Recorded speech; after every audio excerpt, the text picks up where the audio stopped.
नमस्कार बंधुरा कैश किचेने सबाइके स्वागत। प्रथमेই আমার পরিবারের সকল বন্ধুদের জানাই মেরি ক্রিসমাস, বড়দিনের শুভেচ্ছা। আমি বড়দিনের স্পেশাল ফুড প্লাম কেক রেসিপিটি আপনাদের কাছে শেয়ার করেছিলাম। আজকে আমি শেয়ার করছি ক্ষীরের পুর দিয়ে পাটিসাপটা। রেসিপিটি বানানো ভীষণই সহজ, তাই আপনাদের কাছে অনুরোধ ভিডিওটি স্কিপ না করে আপনারা ভিডিওটি প্রথম থেকে শেষ পর্যন্ত দেখুন। আশা করছি আপনাদের ভালো লাগবে। তাহলে শুরু করি আজকের আমার রেসিপি। পাটিসাপটার জন্য প্রথমে ব্যাটার বানিয়ে নেব। এখানে 2 বাটি চালের গুঁড়ো দেব, 1 বাটি দেব ময়দা আর হাফ বাটি দেব সুজি, হাফ চামচ লবণ দেব। এবার একটা স্প্যাচুলার সাহায্যে সমস্ত শুকনো উপকরণগুলো ভালো করে মিশিয়ে নেব। মেশানো হয়ে গেছে। এবার অল্প অল্প দুধ দিয়ে একটা ব্যাটার বানিয়ে নেব। একেবারে আমি দুধ মেশাবো না, অল্প অল্প করে যদি দুধ দিয়ে ব্যাটারটা বানানো হয় তাহলে ব্যাটারটা ভালো হয় আর দুধের মাপটাও ঠিক থাকে। আবারও আমি দুধ দেব, দিয়ে ভালো করে মিশিয়ে নেব। এই ব্যাটারটা খুব ভালো করে মেশাতে হবে, কারণ যত ভালো করে ব্যাটারটা করা যাবে পাটিসাপটাগুলো ততটাই ভালো হবে। এখানে 5 থেকে 7 মিনিট আমি ব্যাটারটা ভালো করে মিশিয়ে নেব। দেখুন ব্যাটারটা কত সুন্দর হয়েছে।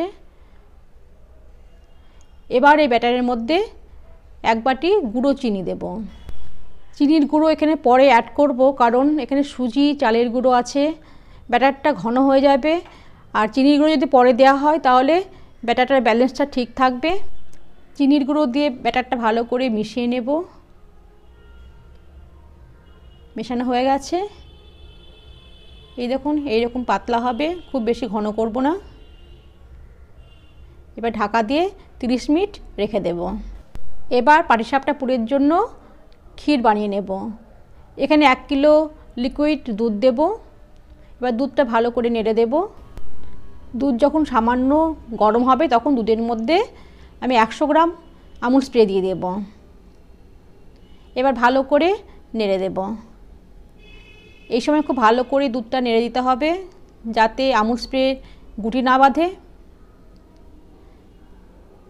এখানে আমি 10 থেকে 15 মিনিট আমি দুধটা ভালো করে ফুটিয়ে নেব, দুধটা ঘন করে নেব।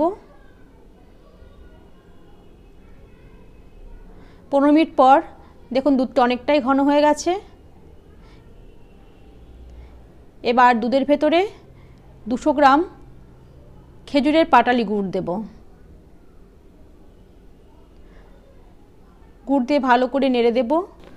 অনেক সময় কি হয়, দুধের মধ্যে গুড় দিলে দুধটা অনেক সময় কেটে যায়, সেই জন্য গুড়টা ভালো নিতে হবে আর গুড়টা একটু চেক করে নিতে হবে। অল্প একটু দুধের মধ্যে একটু গুড় দিয়ে রেখে দেখে নিতে হবে দুধটা কেটে গেল কিনা। ভালো করে আমি নেড়ে দেব। আর গুড় দেওয়ার পরও আমার এই ঘন দুধটা অনেকটাই পাতলা হয়ে যাবে।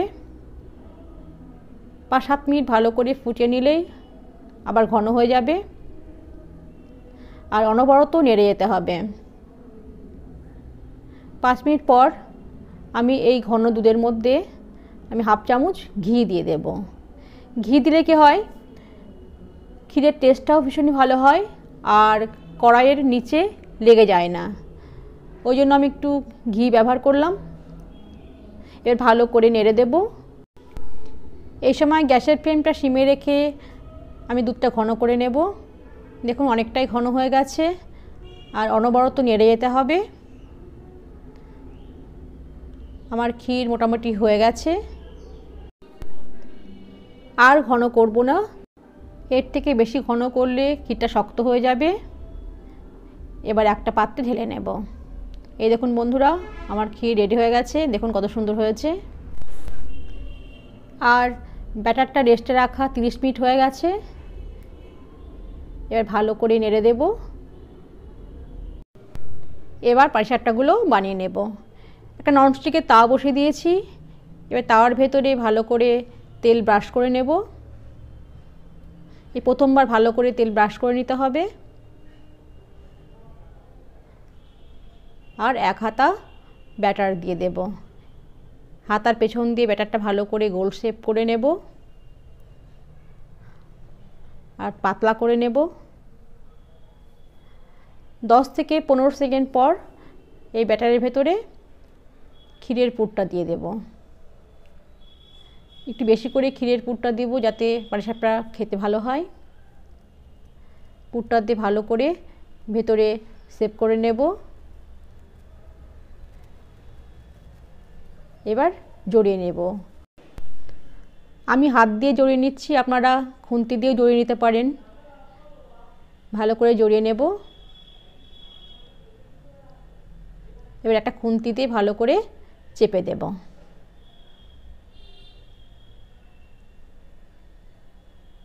এবার দুবার তিনবার পাটিসাপটাটা ভালো করে উল্টিয়ে পাল্টিয়ে নেব।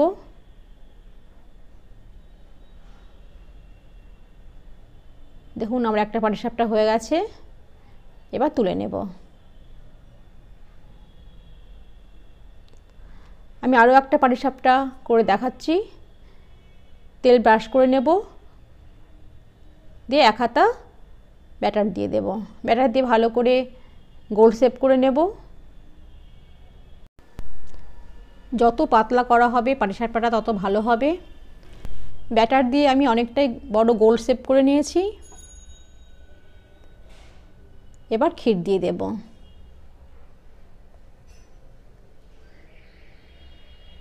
ক্ষীর দিয়ে ভালো করে শেপ করে নেব। এবার জড়িয়ে নেব। আমরা যেরকম পাটি বাড়িতে জড়াই সেইভাবে এই পাটিসাপটাগুলো জড়িয়ে নেব।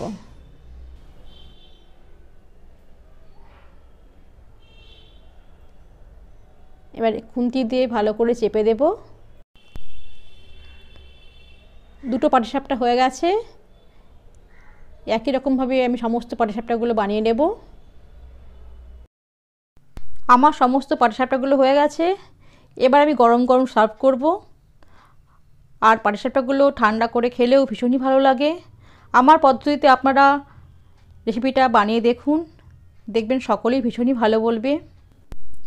দেখুন বন্ধুরা, আমার ক্ষীরের পুর দিয়ে পাটিসাপটাগুলো কত সুন্দর হয়েছে। আমার রেসিপিটি ভালো লাগলে অবশ্যই বাড়িতে একবার ট্রাই করবেন আর আমাকে কমেন্ট করে জানাবেন কেমন হয়েছে। আমার ভিডিওতে লাইক দেবেন আর বন্ধুদের কাছে শেয়ার করবেন। যারা আমার চ্যানেলে নতুন বন্ধু তাদের কাছে আমার অনুরোধ রইল আমার চ্যানেলটিকে আপনারা সাবস্ক্রাইব করবেন আর পাশে থাকা বেল আইকনটি প্রেস করবেন যাতে আমার ভিডিওগুলোর নোটিফিকেশন আপনাদের কাছে খুব সহজেই পৌঁছে যায়। আর যারা ফেসবুক থেকে দেখছেন আমার পেজটিকে ফলো করবার অনুরোধ রইল। আগে তাহলে আসি বন্ধুরা, আবার চলে আসবো নতুন একটি রেসিপি নিয়ে। নমস্কার, আপনারা ভালো থাকবেন, সুস্থ থাকবেন।